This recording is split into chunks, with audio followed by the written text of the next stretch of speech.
All right, ladies and gentlemen, today I get to introduce you to a friend of mine named Mike Johnson. Mike is the fire chief out at Ebbetts Pass Fire District. Been out there since 2014. For those of you like me who didn't know where Ebbetts Pass was, it's in the Sierra Nevada range, right next to, they're headquartered in Arnold, California. Think about like Lake Tahoe and Yosemite. They're right in that area, so a really cool, beautiful area. Ebbetts Pass has 4 fire stations, covers about 225 miles, which is really, really impressive. Has some residential, has some recreational, has some wildland stuff as well. Mike has been there since 2014. Prior to that, was out in Clark County, Nevada, where he was working as a training instructor and also as an assistant chief.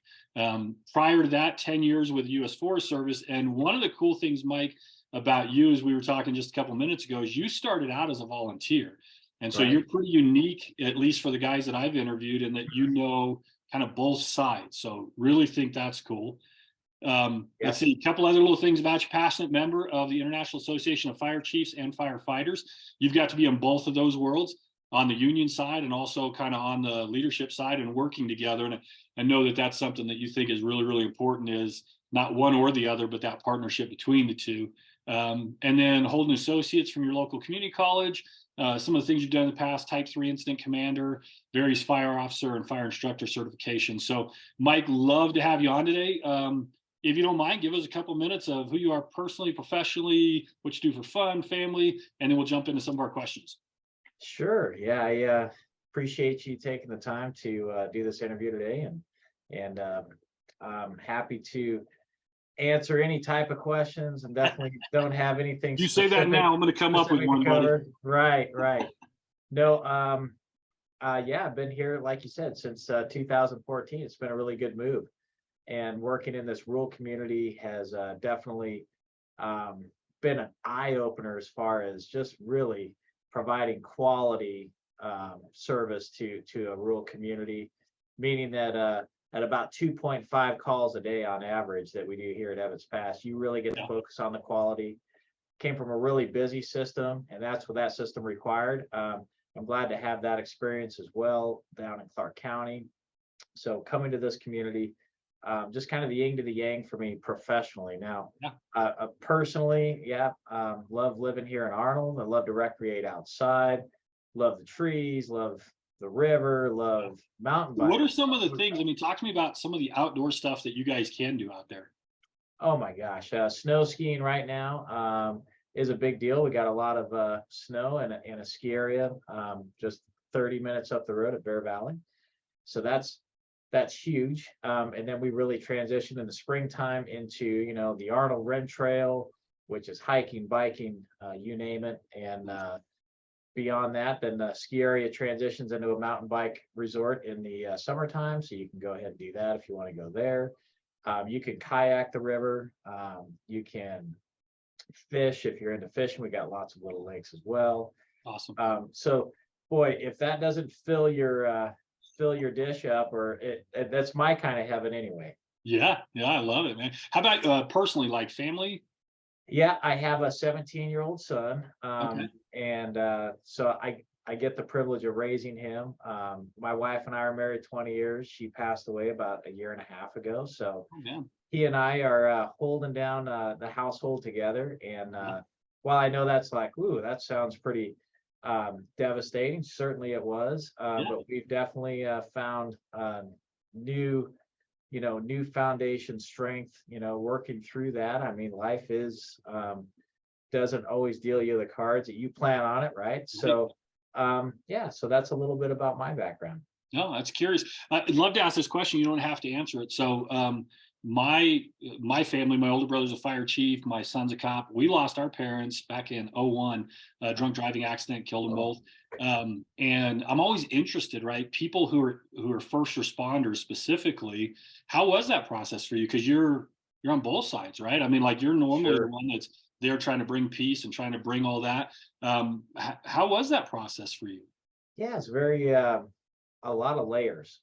For me, it was like very I guess some people will say that first responders or fire service, I can speak to that directly. You're definitely a great provider of service and care for others, Yeah. we're not necessarily a really good receiver of that. So it's kind of a one-way street. And I always kind of assume that, oh, well, maybe that's the case, but maybe not just for me. But it definitely did apply to me. And I was like, well, I'm a much better caregiver, and I want to come and help somebody in their house, but I'm not always the one that goes, hey, will you come over and help me? But Right. fortunately, what a great, um, network of support, family, shoot, the local church we're involved with, and it's certainly my, career family. They just come out of the woodwork to support and help. So, That's awesome. and these things are a process, right? I mean, you Yeah. got to deal with one thing at the beginning, first layer of the onion. Then as you get into deeper and deeper layers, especially when you have an adolescent Yeah. son. So he was 15 when his mom passed away, and I mean I was into my 30s when my dad passed away, and then much older when my mom. So I couldn't exactly relate, so there's a little bit of process too. It's hard for I believe a teenager to say, hey, I want to sit down and talk about it, because that day will never come. So we definitely have, not only do we have boundaries, but we definitely have a coming together of, hey, working out some of the challenges that those emotions bring. But overall, I mean, you just have no idea how that transition works through for both your kids and yourself, and how you get to the other side of it. But Well, yeah, I definitely. love one of the things you said in there that really powerful is the community of firefighters around you, and that is one of the things that always stuns me is with first responders. You can have all your good things, bad things, your mess, but man, when it comes down to a moment, they show up and they're there and they're like, "Hey, what do you need? And how can I help?" And that community is so thick and so rich. It's pretty sweet. It is. It really is. Yeah, there's you hear about it all the time that it's a extended family, or this brotherhood and sisterhood of firefighters, and how that works. And I just really, until you have a situation where that really gets tested, you feel like, oh yeah, that's the way it is. But boy, when it comes to your aid and when you're having the worst time of your life, unbelievable. So I Yeah. guess you could say I've been on both ends, or near the ends of the spectrum of both giving and receiving. Yeah, awesome. So, going back to Ebbetts Pass, you have a very unique situation because not only are you guys kind of recreational and residential, but like you and I were talking swiftwater rescue, high angle rescue, ice. I mean, talk about you guys have to kind of be qualified in a lot of areas, right? Because of the unique situation you're in. Yeah, I can't claim any credit for the organization achieving those things, right? But coming into it as the fire chief, I was just mind blown at the technical and certified skill that exists within Ebbetts Pass Fire. And I came from a department that had a technical rescue team that had all these various pieces, but that was a large fire department. And I come to a very small fire district, and I was finding that there was still all these technical expertise and experts and certified people and trainings going on within the district. So you're absolutely right. We have ice rescue capability, swift water capability.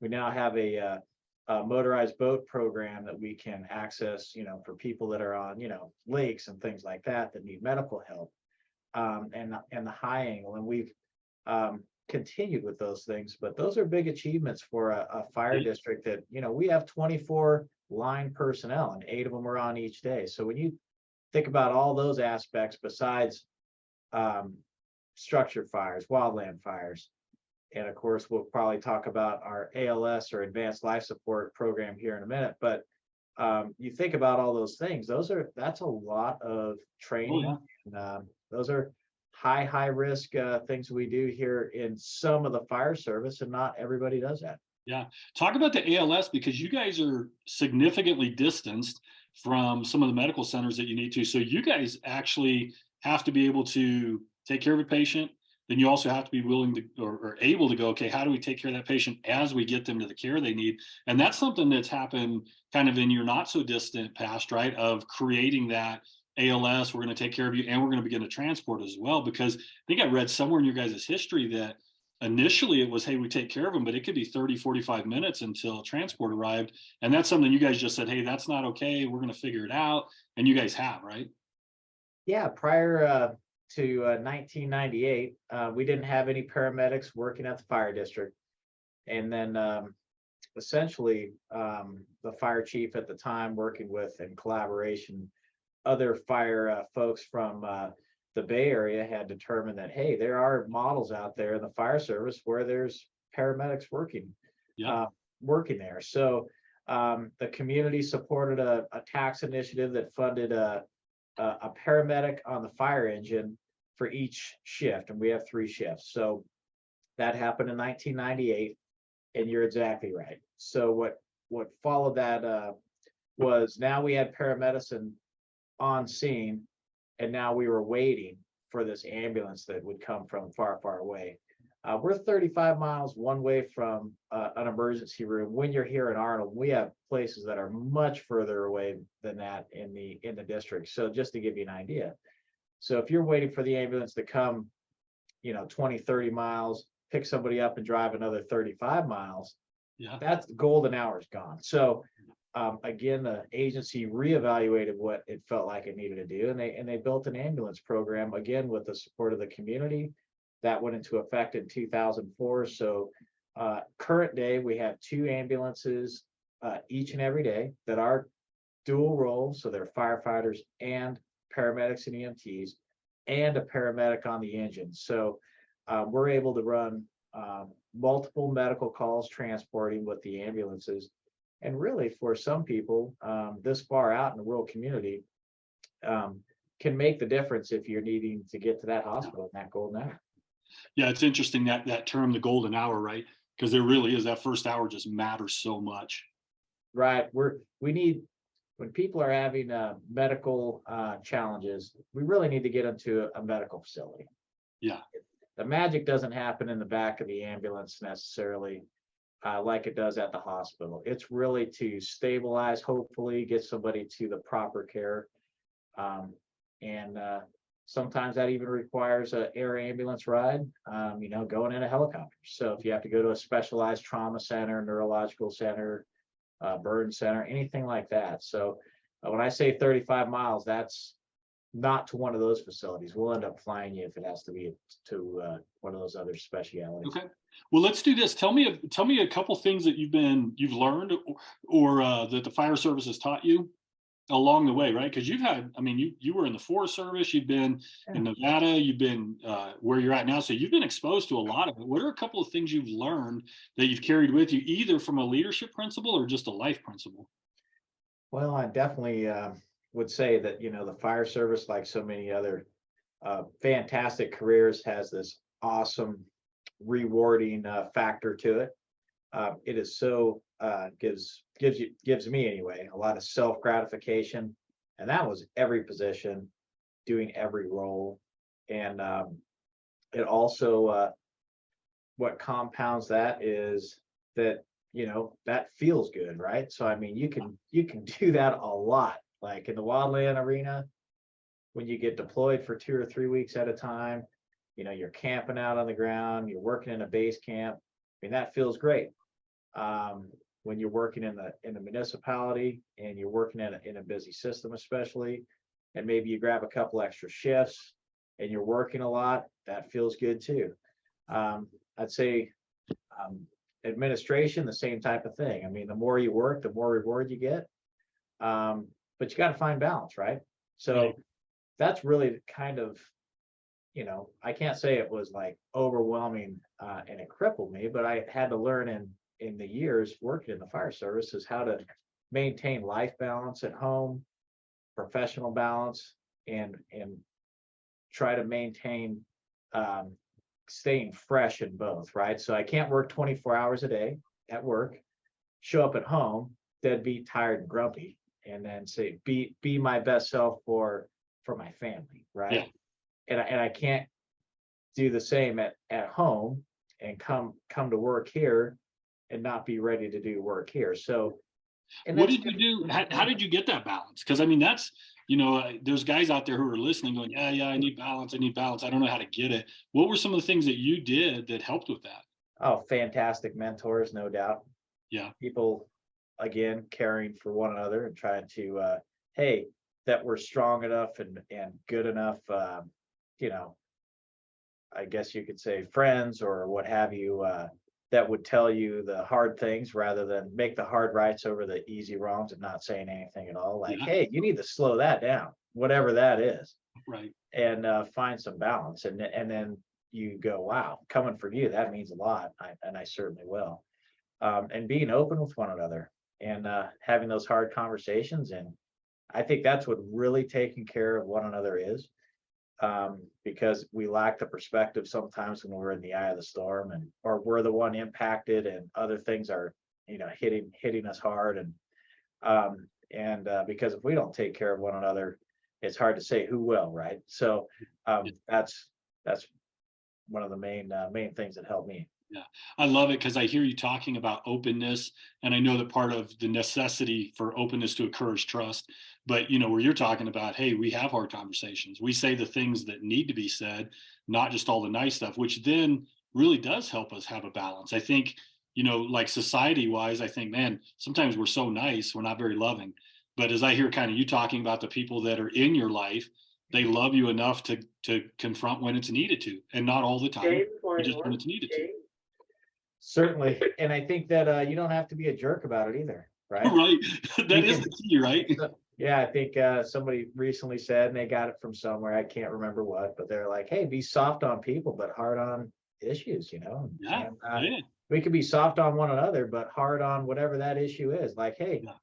you're just catching way too many fire assignments and you're tired and you can't, maybe that's just too much, or maybe it's the other way around. So those are some examples of, I think, what's worked rather well, or some of the Yeah. lessons learned. I love what a great reminder. Hey, you can be honest without being a jerk. As simple as that is, I think that's important to remind people. Is like, hey, honest. And I used to teach people this way. I said, if you're ready to have the conversation, you probably need to wait. If you're a little bit, kind of torn up about, man, we got to have this conversation, I'm a little nervous about it, you're probably in the right frame of mind. But, I'd meet people who were like, oh, I can't wait to have this conversation. And I'm like, yeah, you probably shouldn't have it then. Yeah. When you're grieving it, it's like, okay, you're probably in the tone you need to be in. Right. Well, tell me a little bit about, where do you see the fire service excelling, and where are any areas that you go, hey, I'd love to see growth in these areas within the fire service kind of nationally? Well, I definitely feel like the fire service, excels in so many different ways, as far as, like I mentioned before, just how much of a rewarding career this really is. I've always felt that. I mean, I've been around long enough to say, yeah, I've been in a line of 5,000 people to take a civil service test for maybe 12 positions. And there's a reason for that. And I'm still very ingrained in what all those things are. And obviously, I believe in the institution of telling me how to dress and telling me what my grooming standards are, and happy to be here when the time starts and stay until time ends. And I think that the fire service is still offering a lot of reward as far as a career, and it comes at a certain unknown cost at the beginning, right? So I believe emotional cumulative stress is one of the key things that we need to focus in right now for our people. Yeah. And honestly, the health hazards that come along with this job. So I think there's your incentive, and then there's also the dangers of the job too. Yeah. What have you found that works with cumulative stress? So that's been one of the couple of topics that have occurred with several of the chiefs. One was the physical stuff, the cancer related stuff, which was a shock to me, being outside the fire service, going, man, I didn't realize the cancer risks were so high. But a couple of them have talked about cumulative stress. What things have you seen that have worked to help reduce that or to manage that within the fire service? Well, if you're asking me personally what I do, I think that obviously we go right back to balance of life, right? So I feel like if I'm balancing that and not putting so much stress or cumulative stress into that negative emotional bank account, that's definitely a part of it. Yeah. And then finding positive ways to, deal with it. So I think the time, old age, sentiment of, hey, go do something like working out or do something that you enjoy, something that gets a lot of that energy, um, transferred from maybe stress into, if you like jogging or hiking or doing some of those outdoor things. I think those are very positive things. And of course, also, someone to educate to and remind us that there's some unhealthy way to deal with stress, right? So there's lots of outlets out there, both positive and negative, and what those tools really are. And I think that in the fire service, we need to continue to improve methods for educating our people about it from day one, and give them some options right away. And I think the newer generation coming in understands it a lot better than, let's say, our generation, Michael. I just feel like they're a little bit more connected to what's going on emotionally. Whereas I think a lot of us were just like, yeah, that's somebody else, but it's not me. And Yeah. cumulatively, it's like it comes crashing down like a wave, and we find ourselves dealing with a lot of post-traumatic stress. Yeah, I love one of the things. So I've tried to dig into the cumulative stress thing a little bit to figure out, how I can help, and even thinking about my past career field as a pastor, where we'd see guys burn out. And it really is, in my mind, it's about setting the right habits when you don't feel like it, so that they're there when you need them, right? And what I noticed is if I only went to the gym when it's high stress, I wouldn't stay at the gym very long, and it didn't work very well. But if I could put in habits that I went, hey, these are habits that are healthy anyway, but especially when everything's hitting the fan, I'm going to need these to be so ingrained that I go, and it's just habit at that point. And so I did some research into it, and it's interesting. They talk about motivation follows behavior. Behavior doesn't follow motivation. And so if we can create, like, hey, this is when I get up, and this is what I eat, and this is how I work out, and this is the community of people I have before we need it, then at the moment of need, all those structures are in place and we're good to go. When I see first responders going, well, when it's time, then I will, I think that's too late. And that's when it's dropping into drinking, it's, sleeping 14 hours a day, it's, reckless relationships, it's things that you go, man, I would have never thought with your character you got there, but it's because the structure wasn't there when the trauma hit. And so I do think, man, I love that idea. And for you, it's really sweet, because for you, it's just a very known thing. You're like, well, hey, you create these things ahead of time, you live inside these things. And then when everything goes wrong, they're there to support you. And so I do think and this is something we're figuring out more and more, I think, in the first responder community. Prevention is way, way, way more significant than prescription, right? Like if we can help you figure out beforehand, then we don't have to do as much therapy. We don't have to put you on the sleeping pills. Like if we can figure it out before it hits, you're going to be able to manage through it. And I do think our generation, that we were raised by Vietnam era people, a lot of us, it was, hey, when everything falls apart, then we'll deal with it. And we are learning. And I think the generation that's coming is going, hey, I want to deal with it before. I don't want to deal with it when, because it's too big. And I think there's a lot of wisdom in that. I agree. And, there's the old adage of, hey, you got to lead by example, right? So Right. And that sets the tone. And I think that's, again, back to the new people coming into the organization. If you have good role models in leadership positions, and they see that, and they want to emulate it as well, right? So if you get a chance to go out in the gym, and your people see that you're actually willing to do that and keep yourself healthy, both physically, which ties into, of course, mentally, and have good practices, and you're able to maintain a certain quality of life, they want that for themselves, and they go, well, and when I get 50 and I'm now 22, maybe this environment's one that gets me to where I want to go, so Yeah. I want to be able to still run on the treadmill, and I would still want to be able to, they'll never be able to, the 50-year-olds can't do what the 22-year-olds do, as you know, but they see a path of that's where I want to go. And I think that if you're an organization and you have, we'll just say intermittent people that are examples of,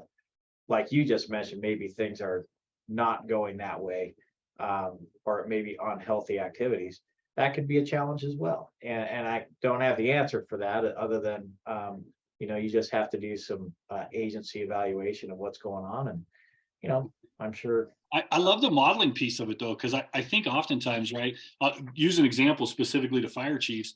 I've met chiefs who will say, hey, I want my people to take care of their families. I want them to take their vacations when it's time. And my question to them is, okay, great. Like, how much vacation have you taken? Right. Well, Right. it's different for me. And I think, listen, when as leaders, we tell people, here's what's okay, but we don't live inside of that. They begin to go, okay, but if I do it and you're not, I'm going to get in trouble. I think about it with failure all the time. We tell people it's okay to fail if you're trying and if you learn, but then we destroy ourselves when we fail. And I think as leaders, they don't listen as much to what we say as what we do.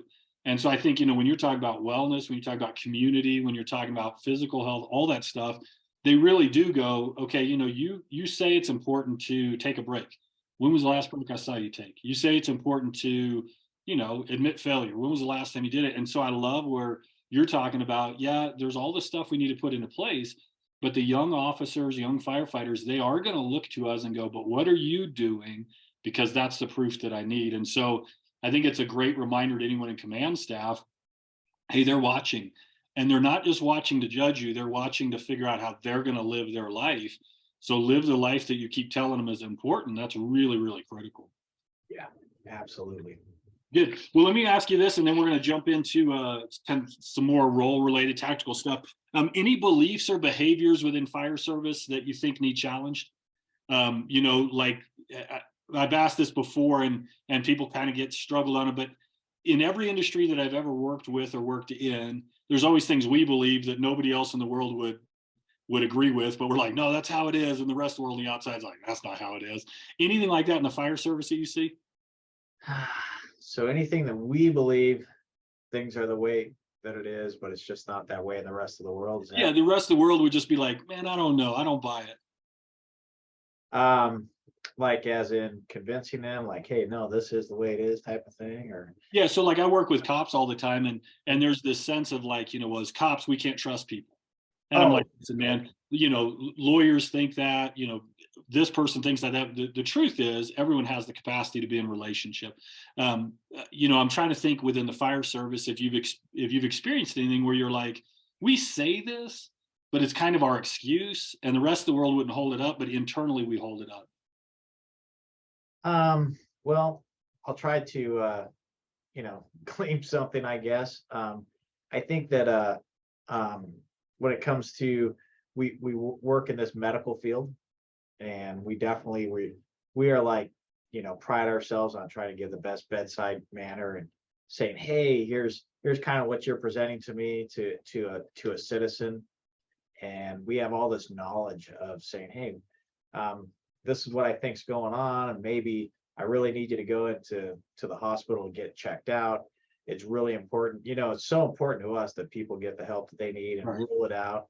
And it's like better safe than sorry. We have that attitude. At the same time, we go back to the fire station, and it's very much that the people who work here would not take their own advice, right? So they're just like, and they even know, you know what I mean? They went to school, they do it all the time. They can self-diagnose, and they're like, oh, it's probably nothing. So Yeah. I would have to say that we're our own worst enemies in that.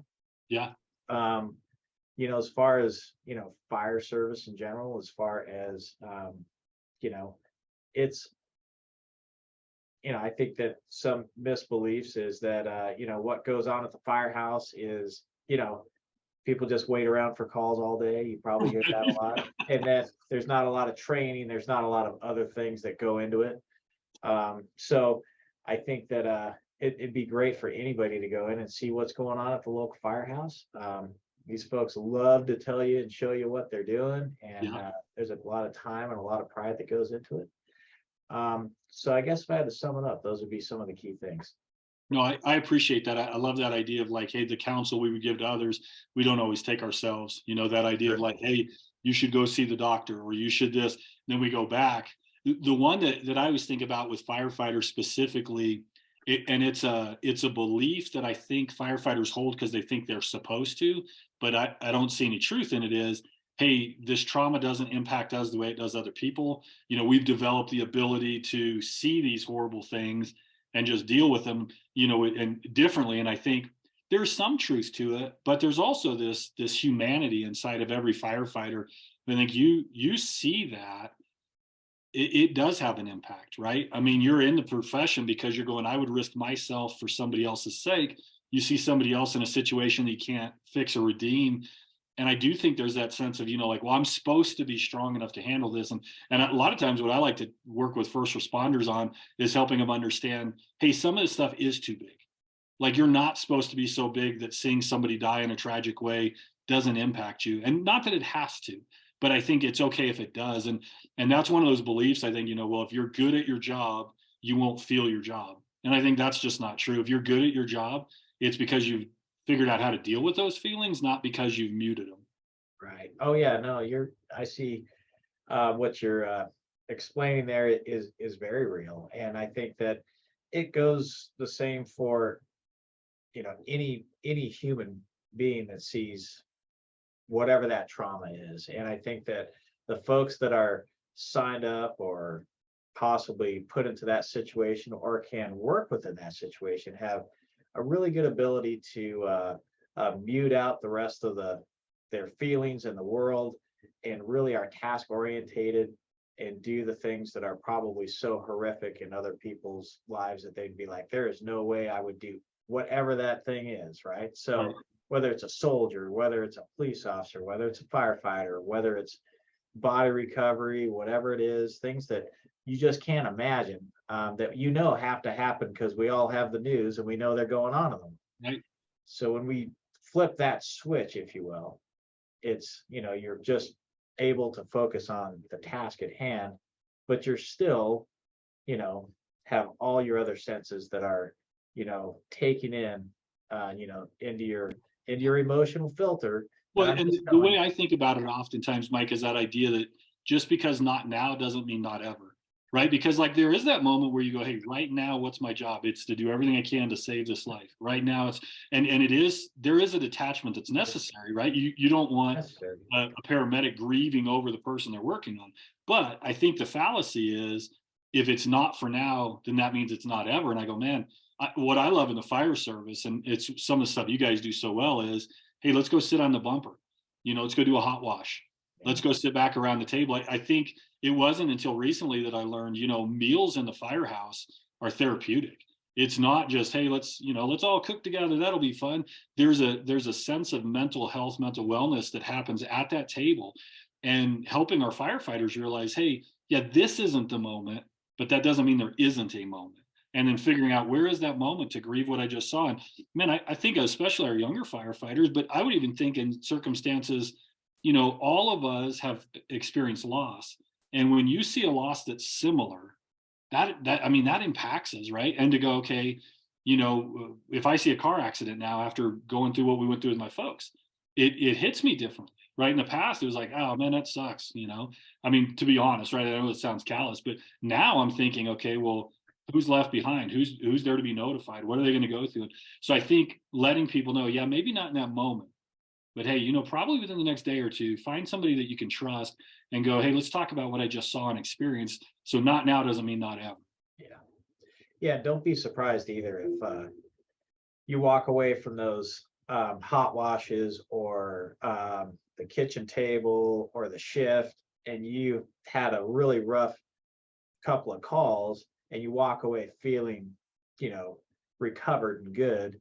Yeah. If something years down the road doesn't trigger something you did years back, and it's all I can say is that it's okay, right? So it's normal and it's okay. Work on the process on how to work through it in a positive way. And there are plenty of opportunities to make that happen.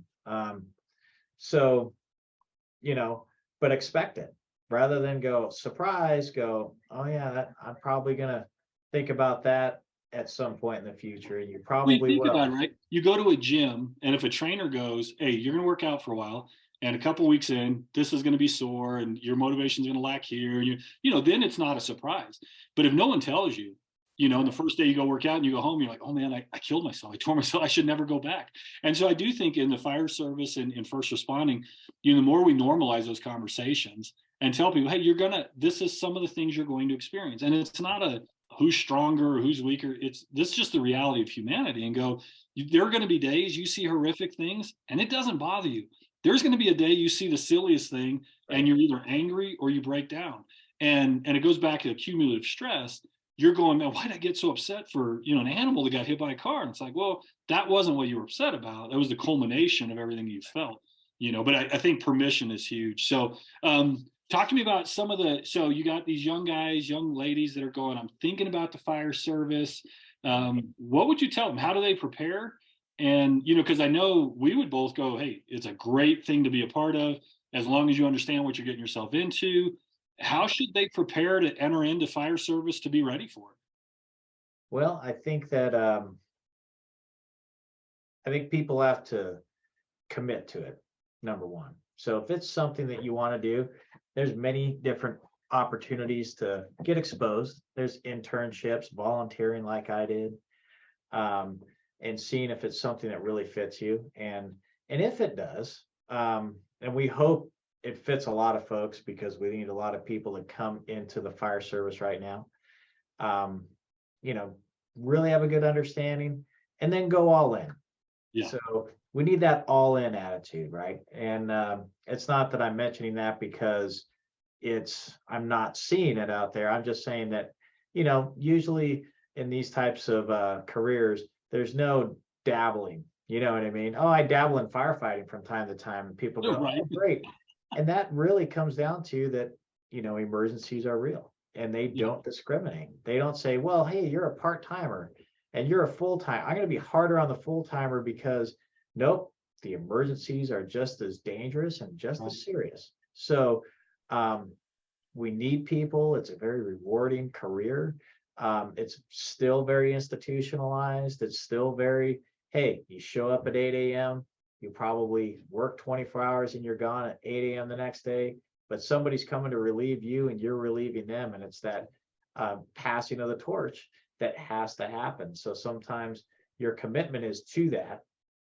So things. I tell people all the time when we're talking about police and fire, I tell them, don't take this job to retire from it. Like, if that's the only reason you're going to take this job, then this is not the job for you. So along the way, there's a whole career, there's this whole calling, there's this whole like good thing. And sometimes I'll hear people say, I'll be a first responder because look at the retirement. And I think if you take a job for the retirement, you'll be miserable until the retirement and probably afterwards too. So take the job for something more than the retirement. The retirement's great, but do it because you go, hey, I love this and I want to be involved in this.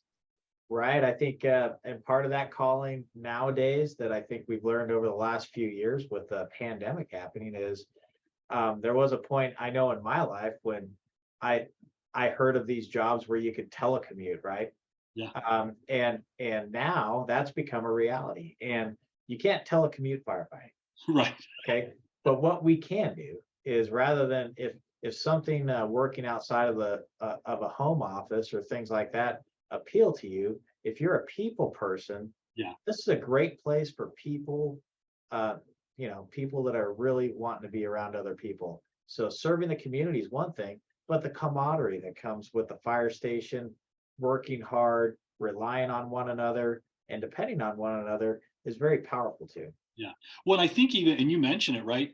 If you want a physical role, man, firefighting is great as a physical role. I mean, you get to bring, I know I used to say all the time when I was leading, I was like, man, I don't know that I make a good pastor. I was like, I probably make a good gunfighter. I was like, because I just want to get out on the street and just like get my hands dirty and get in it. But what I love about the fire service is not only do you guys have like a lot of different things you can be involved in, but there is that sense of him, and you can bring all that physical energy and there's an outlet for it. So man, you can really sweat and work at your job, and there's still a technical side and a people side. And so I think for those unique people who go, man, I'm people oriented, I want to exert myself, and I still want some of the technical, kind of learning part. The fire service seems like it's one of the unique places that you can do all of those in one place. And it's a commitment to education as well. And you're continuously getting educated, taking that next step, learning the new best practices in the industry. So you're going to be challenged intellectually as well. Yeah, good. So talk to me about faith and relationships outside the fire service, right? So when you think of a firefighter, cop, EMS, a lot of times their identity becomes that job. But what we're finding out is, people who can go, hey, this is part of who I am, but it's not all that I am. They do better. And so when they have relationships with people who know nothing about EMS, when they go, hey, I have a faith that helps me determine my worth apart from the job. So that, when a firefighter or cop gets hurt, they can't do the job anymore, they're still healthy instead of going, that's all I was, now I'm nothing. How has that all played out for you with relationship, with faith, with being a person who is really committed to your role, but who's way more than just your role? Well, I guess if I'm breaking it down into the most, you know, elementary pieces, it's really perspective, right? Yeah. Like I love wearing this uniform. I do. And it really makes it simple for me when I get up in the morning of what I'm going to wear for the day. But Right. really beyond that, it's a lot of pride. It really defines um how how to work, how to react. And at some point that became less of like, hey, this is what I do at work and this is what I do at home, to, and I think of faith, as you put it, or just the broader umbrella or the broader spectrum of everything. It just became who I am. So there was no, oh, I go to work and I've got this certain procedure of how I behave, and then I go home and then I behave a different way. It became, in time, was like, um, it was just overarching of who I am. So there was no one way or the other. And I think faith for me really helps me at the end of my day reflect on everything of how I'm engaging with, not only with my son or my relatives or my coworkers or my finances at home versus my finances at work. Because as a fire chief, you're responsible for a lot of those things too. Yeah. It's you have to break it down to the principles of the being of who you are. And I feel like that has really helped me a lot. Now, experience a lot of loss of people's, loved ones professionally. When you respond to somebody's house, heck, it could happen today. Yeah. We could end up um, working through a stranger's grief initially when they lose somebody. If someone loses their life in their own home or what have you, or a vehicle accident. So understand that piece, and then understand the other piece too is that, um, you know, you think about those things at the end of your day, and you, I, I find myself giving a lot of peace of praying for them, and also the other people in my life dealing with sickness or hardships and things like that. Faith plays a big part of that in all aspects of life. So The hopefully that praying kind thing's awesome. I had a guy once, he works for law enforcement for fish and wildlife up in Washington, a guy named Dave. And I asked him, I said, how's that for you? And he goes, well, he says, early on, I was all gung ho. And he's like, I'd hook somebody up, throw them in the back of the car. And I was like, whatever. And he goes, and then as I kind of experienced more of it, he said, grace came in. And he said, now, and I don't know if this is still the case, I would imagine it is with Dave, but anytime he has to arrest somebody, he said, the whole time I'm transporting him, he says, I'm praying. God, let this be a wake up call, help them see what they need to see. And I thought, our first responders really are in a unique position because they see people at their worst and their worst moments, and they can pray peace and grace, and not forcing someone to believe what we believe, but I think just that idea of going, man, God, help them see what they need to see. And if it's grief, one of the things I always try and do when I go on a death notification is think in terms of praying that they remember the best things, right? Like it's okay to grieve, but don't forget. And you can remember and grieve at the same time, and praying, God, hey, bring to mind the best moments that they had with that person, so it's not all lost. So I love that. Let me switch this up. We don't have a ton of time left. I want to honor your time. Moving into the chief role, what were some of the surprises or challenges, right? Because so you're an instructor, you're out fighting fires, you're doing all of it, now you're chief. What was that adjustment like? you get to do a lot, like, and there's nobody generally there throttling you back, right? So you go from very institutionalized, and I probably overutilized that word, but imagine now that there's no set time, right? There's no set start time. There's no set start. There's no end time. You could go and fight a fire, and you can manage the books. You can work 24 hours a day. You can work 1 hour, whatever it is that the job requires, you can do, and you have so much influence over the organization and the individual in the organization and how you conduct yourself, regardless. So that's a big transition. And you got to remember that while I used to be able to do the things that those firefighters now are responsible for, it's important that they do those things.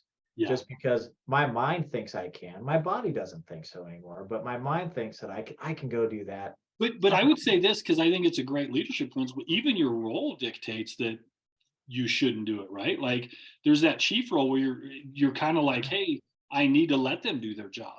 I don't want to jump in and take it from them.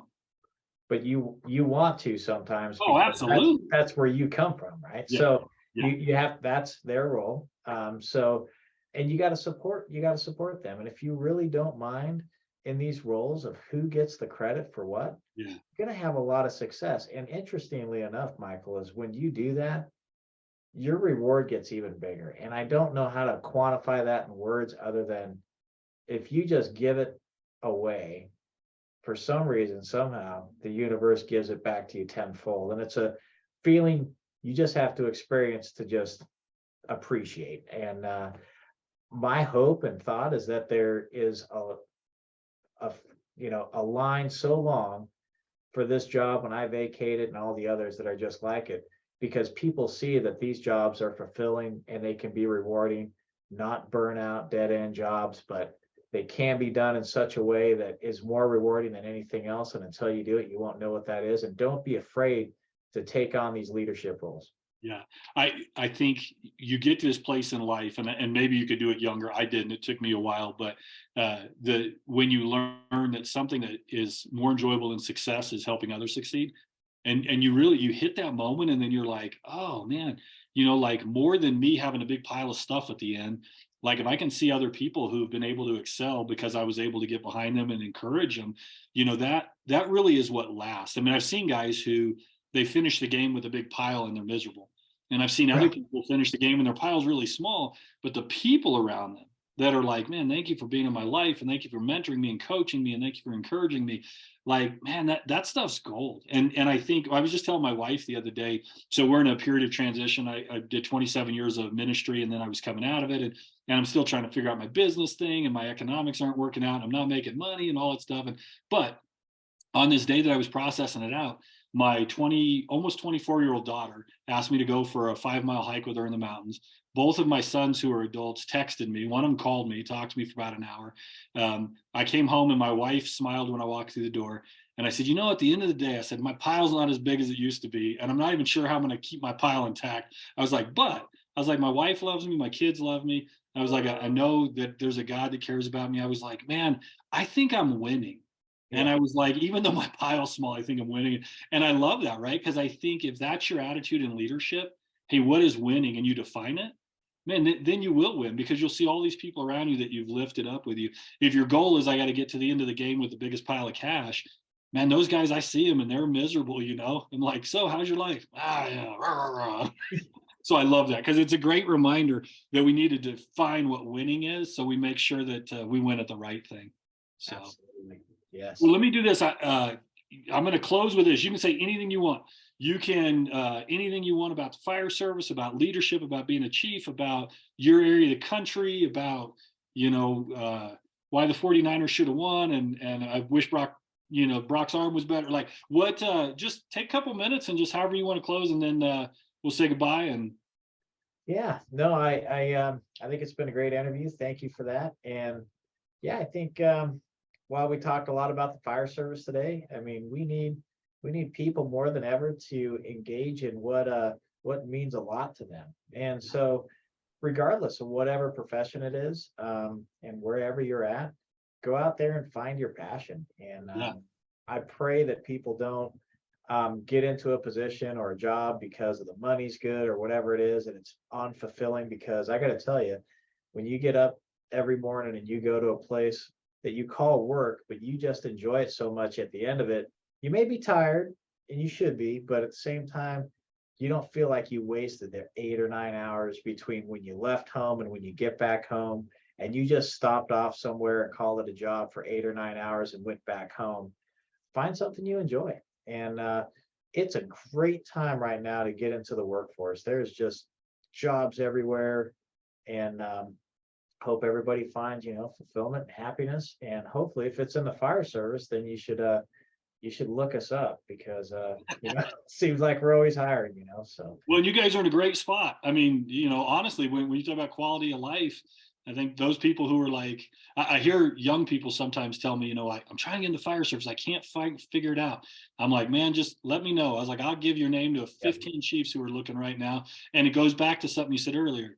Do your work, get ready, and then the opportunity to present itself. And you'd be shocked in the fire service how many opportunities there are right now with really, really good departments, Absolutely. Start acting like that person that you want to be right now. Yeah. And a lot of things will work out in between now and whenever you get your jobs. Yeah. Hey, Mike, thanks for doing the interview with me. Absolute delight. Look forward to talking to you again, buddy. All right. Thank you, Michael. Bye.